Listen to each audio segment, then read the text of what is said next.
Pilkhana tragedy নিয়ে কথা বলেছেন সেনাবাহিনীর প্রধান জেনারেল ওয়াকারুজ্জামান। জাতীয় শহীদ সেনা দিবস উপলক্ষে মঙ্গলবার রাওয়া ক্লাবে আয়োজিত ফটো এক্সিবিশনে এই বিষয়ে কথা বলেন তিনি।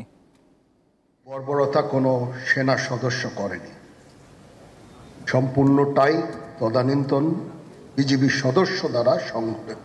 এখানে কোনো ইফ এবং বাট নাই। এখানে যদি ইফ এবং বাট আনেন, এই যে বিচারিক কার্যক্রম এতদিন ধরে হয়েছে, 16 বছর ধরে 17 বছর ধরে যারা জেলে আছে, যারা কনভিক্টেড, সেই বিচারিক প্রক্রিয়া ব্যাহত হবে। আমরা নিজেরা এই সমস্ত জিনিস নিয়ে অনেক